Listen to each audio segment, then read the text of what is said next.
What's up? I've been waiting to do this video. Okay, this is Jeff at Desert Dog Community Watch, and I'm really excited to talk to you about the 10 things that I think every new auditor should know. First thing, disclaimer, I'm not a lawyer. I don't play one on TV. I don't pretend to be. Everything I tell you, use at your own discretion. Don't blame me if it goes bad for you. Do your own research, but I'm just telling you some basics that I think will help. Let's get started. Number 10, know where you're going. Do your homework. What I mean by that? Well, don't just drive around and show up on some sidewalk in front of some federal building or at some I don't know, a Raytheon or Northrop Grumman or something. Don't just show up without knowing where your boundaries are. The people there, especially security guards, I've found 99% of the time they have no idea where their property line is, which is scary because that's their job to protect it. They almost always think that their property runs all the way out to the street. Almost always will you have some public easement where you're allowed to walk even if there's no sidewalk there. So don't be afraid to tell somebody when they come out and say you're trespassing. Don't be afraid to let them know, hey, I checked. And the way you check is you go online and you check out, like, look for your state or your county, more importantly, your GIS maps. And you can pull those maps right up. And I might even show you a piece of them here for what we can do here in Maricopa County. I can pull it right up and I can see, you click on a property line and then you click on the other side of the road and you can clearly see where the property lines are, and the roadway has no affiliation with any ownership, and they or even the police should not be able to trespass you off of public property. Now, they try, and I've seen them arrest people for not obeying a trespass on public property, but that's a whole nother story and a whole nother argument. So there you go. That's number 10. Do your homework. Find out where you can be legally. The Supreme Court has said that you may film anything your eyes can see if you are standing in a place that you're allowed to be. So be where you're allowed to be, and then you can film whatever.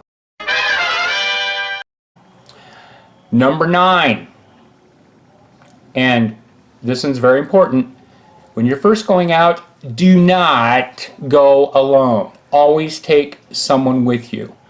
Always have another person there that can witness what you're going through and what you're doing. Now, a good example of why that is something that I remember High Desert told me once. He says, you know, if you're by yourself and you get involved in a situation with a cop, and even if they've got body cams on, they're very good at getting up close to you where their body camera is blocked by your body or obstructed by something else due to the proximity they are to you, and then they can claim all kinds of things are happening. You know, they can get up close to you and all you can see from the body cam is your chest, and all of a sudden when they start hollering, stop resisting, there's no other voice out there to let them know that you aren't in fact resisting.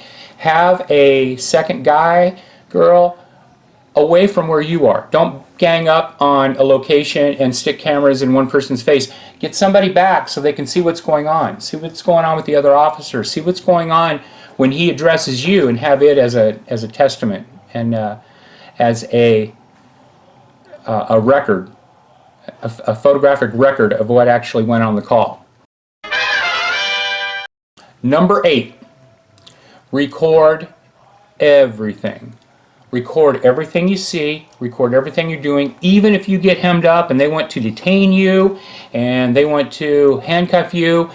Get your camera to a place where it can still record, at least audibly. Leave it on and try and capture every single thing you can. This all falls back to the previous suggestion. A secondary person there, unless they're getting arrested at the very same time, can be filming and documenting everything that's happening. So always film. Now, you will run across cops or security guards or whoever that'll tell you, hey, turn that thing off. Can you not film me, please? I want you to turn it off. And then they'll say, well, you don't have my permission to film me, so you cannot film that. Or people out in public will say, I don't want to see my face on the internet. You know, if you do, I'll sue you, blah, blah, blah. Well, here's the reality. There is no expectation of privacy when you are out in the public. And that includes photography. So as long as you aren't harassing someone, sticking a camera in their face, impeding their movements, stopping them from doing whatever job it is that they do, then you are within your rights. As far as police officers go, you're absolutely allowed to record public officials in the course of their duties. So they cannot turn off your equipment or order you to do so. Number six, know the statutes for your location when it comes to the things that they are most likely going to try and hem you up on. Okay, you will find that police officers have just an absolute, what do I want to say, knee-jerk reaction when they spot something they want to know more about, and the first thing out of their mouth is, hey, you got an ID on you? Hey, can I see some ID? Let me see your ID. Okay, understand that in almost all cases, if you aren't in the process of committing a crime or about to commit a crime or have committed a crime, they have no RAS. And you hear them talk about RAS, reasonable, articulable suspicion that you have committed a crime. What does that mean? That means that to a reasonable person, they could look at the tape of whatever you were doing and say, oh yeah, he's probably committing a crime there. So if you don't give him any RAS, then an ID is not required anyway in the state of Arizona. And to be specific about it here in Arizona, you have to be detained. Detained. What is detainment? Detainment is a police officer not allowing you free movement from wherever you are. You don't have to be handcuffed, you don't have to be under arrest, but if they say you are detained, the next words out of your mouth should be, what crime have I committed? And you'll see in all these videos, what's the next word that comes out of their mouth? Well, you were, that's right, suspicious. You were suspicious acting. ID statutes, find out what your state ID statutes are. Trespassing statutes, find out what those are. You might even check into loitering, because they will always try, once you let them know that you're doing something that is a constitutional right, that is filming in public, they will always try, if they're aggravated with you enough, to come up with something else. Don't let them. Know your laws. You'll see example after example of somebody who will walk up and the first thing out of their mouth, and I see a cop walking up, let me see your ID. You got some IDs? And once you let them know, once you ask them, what crime do you suspect me of committing in order for me to show your ID, it almost always changes the tenor of the conversation. At that point, they know that you know. And knowledge is a powerful, powerful thing. Number 5. If you go to a location that isn't within walking distance of your home, park somewhere far away, or at least a hidden place. Why do I say that? Well, when the police or others can't find something to ticket you on or arrest you for, or can't get your ID, they become frustrated. And a lot of times you'll hear them ask, hey, is that your car? Did you park around here? Da, da, da, da, da. And you are not required to tell them any of that information. You don't have to tell them where you're going. You don't have to tell them where you've been. You don't have to tell them how long you're going to be here. But don't let them find your vehicle. Okay, it's not the end of the world if they do, but the truth is you have far more civil rights when you're out in public by yourself walking than you do in a motor vehicle. In almost all cases, if you are operating a motor vehicle in any of the 50 states, you are required by their local statutes to ID yourself and provide proof of insurance, registration to an officer that stops you. So don't let them get the revenge on you for some faulty BS ticket like a tail light or a license lamp. That's the good one. You get the light under your license plate isn't working right, or isn't bright enough, or it isn't even bright enough for me to see 20 feet away. They'll come up with something. If a cop follows you long enough, they'll have a reason to pull you over. You touch the bike lane with your tire. You swerve too much within the lanes. I mean, they can do all kinds of things. Don't let them get you in your vehicle. You're going to be so much better off, and you will have more protections by just walking around, and then find your way back to your vehicle and make sure nobody's tailing you. That's why you always have somebody with you. Okay. Number 4, don't be intimidated by their attempts to make you look guilty because you are not compliant with their request. Refusing to give your ID to a police officer in a lawful situation is no sign of non-compliance. The Supreme Court has even ruled, I don't remember which Chief Justice said, that you should never talk to the police. Never tell them anything. You don't need to. Because when you hear in the Miranda rights, anything you say can and will be used against you, you never hear the next line that anything you say can probably help you and keep you out of jail. That doesn't exist. So don't be intimidated when they say, well, why don't you want to show your ID? What, are you on parole, or you on probation, or you got warrants out, or what's the deal? You know, we just need to ID you. And then they'll do the good cop approach. Sometimes they'll say, hey, you know, you're all good, everything's good. You know, we told them that you could be here filming and this and that, and can I just get your ID because I got called out here and I need to put it in my report. They often misinterpret the fact that someone created a police call to come out and investigate you as a suspicious person. They try and use that as a reason for them needing your name to put into a report. Don't do it. Where's your name go? Well, it probably goes into some database, and then at some point it's going to have a flag on it with suspicious or something like that. Next thing you know, you're going to be wanting to fly to Disneyland with the kids, and you're going to be put on some stupid terror watch list and not get on the plane. Number 3. Whenever you get into contact with a law enforcement officer, unless they've told you otherwise, you are having what they would call a consensual conversation with them, meaning that you're free to go, they're free to go, we're just having a talk, just a couple of good old boys having a talk. So when they try and go on what I call their fishing expeditions, trying to find out, you know, where you parked, what are you doing, where'd you come from, or where are you going to be later, or were you the guy over at the other place? When they start their fishing expedition, the next words out of your mouth should be, am I being detained? Okay, because if you are not being detained, this is a consensual conversation, and you are absolutely in your rights to walk away from it. So if they say, no, you're not being detained, whatever, say, okay, thanks, have a good day, and walk. Take 2 steps and continue doing what you're doing if you want to continue to film. If not, you know, go somewhere else. But free to go is, as they say, free to stay.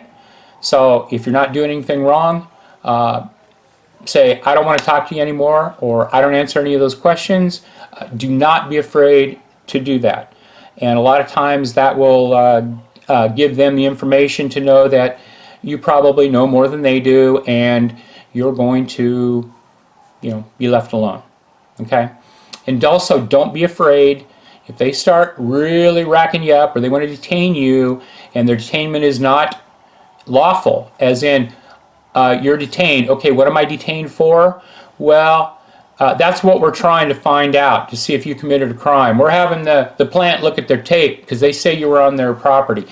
The people who call the police are always going to make the situation sound worse than it is in order to justify their call to police. They're going to say this person is threatening, they're on our property, they're trespassing, they're causing trouble with our guards. They're always going to say crap like that. Again, record everything, and you will have that information should you need it in a court of law. So don't be afraid to walk away and tell them have a good day, or as Philip would say, kick rocks, and make them leave before you do. Number 2. Oops. 2. Don't carry your ID with you. Why? Well, because a cop who is acting within the law, and if you are acting within your rights, he should never see it, and you should never produce it. However, we've all seen videos of auditors who are hooked up, detained, even handcuffed, so that they can do what they call a Terry stop. Terry versus Ohio is an interesting court case. It basically allows police to do a hands-on pat down on the outside of your clothing to reassure them that you don't have any weapons on you. So don't wear big, bulky, heavy coats. Don't wear baggy clothes. Don't have a lot of backpacks or other equipment, because you're going to force them to do a Terry stop. Now you may be being detained, and that's legal for them to do that for that search. However, they cannot reach into pockets. They cannot unzip things and start rummaging through your stuff in your pockets, your pants, whatever. So we've all seen auditors that have had a Terry stop imposed on them, and they will dip right down into their pockets, pull out an ID. Next thing you know, their partner's off to the car to run you, and they had no right to do it. However, once it's done, right? You can't put the fart back in the dog. They've got your ID. So they're going to do something with it. So don't carry it with you.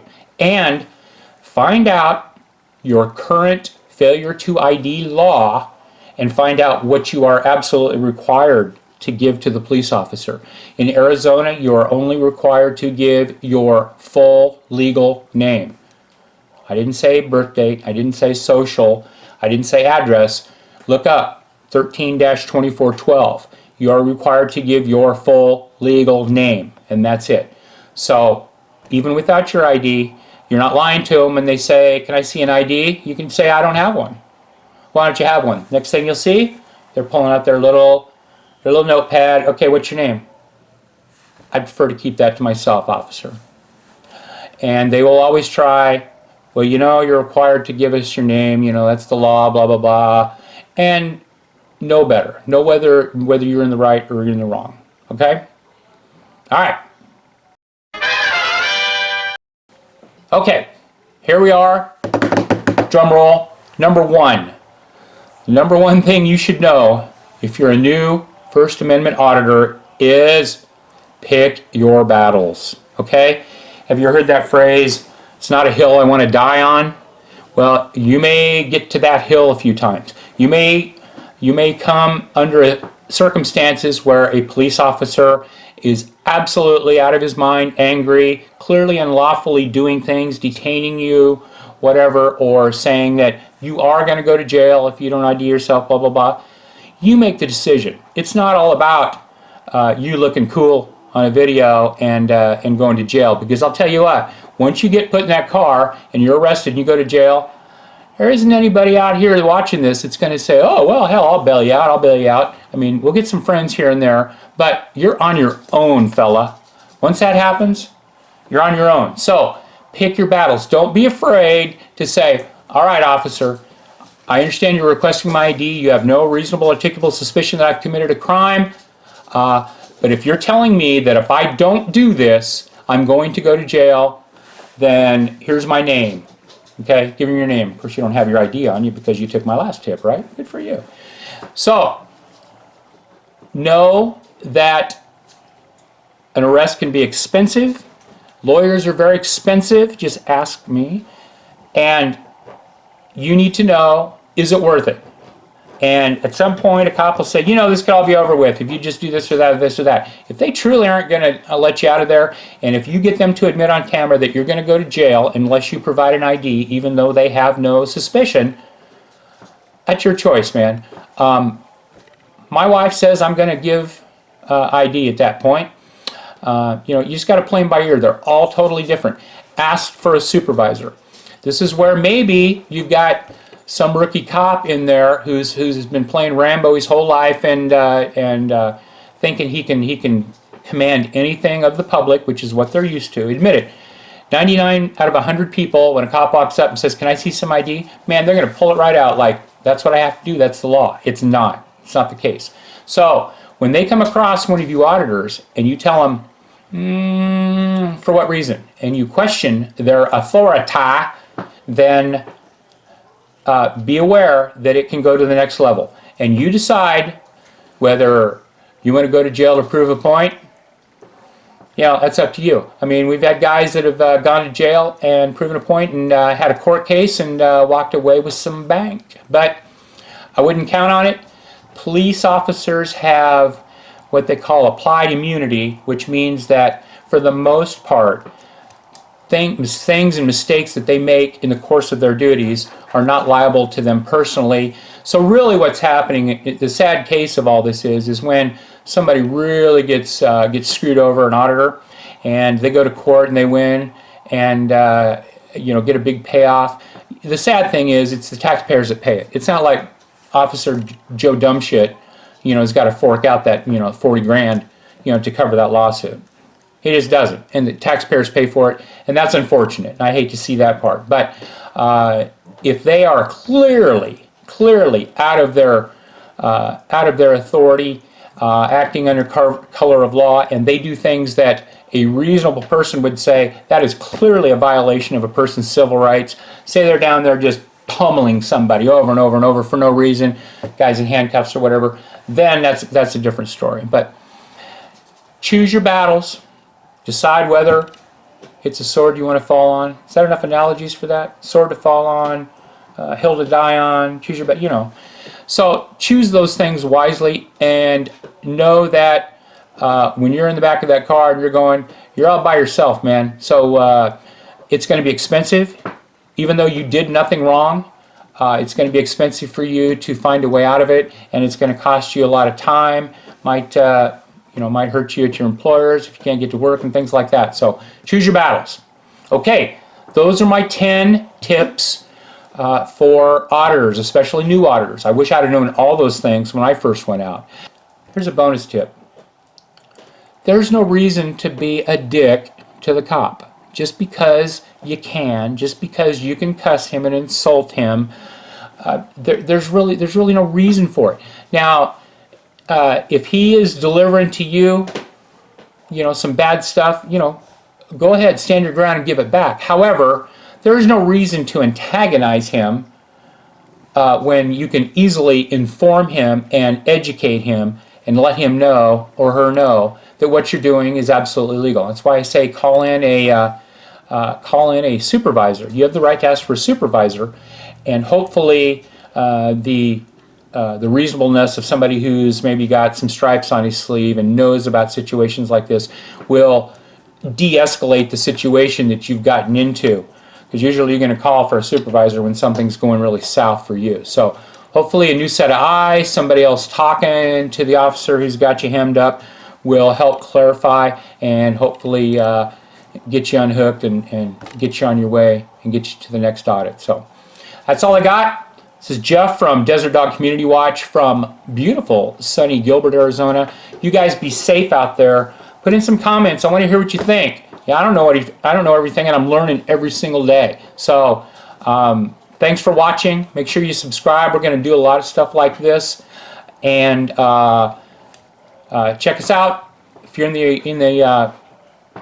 the state of Arizona, talk to us. We'd love to have you. We need more auditors. We've got a big group right now, and we are absolutely nailing it, going out and exposing tyrants. So be safe and be vigilant.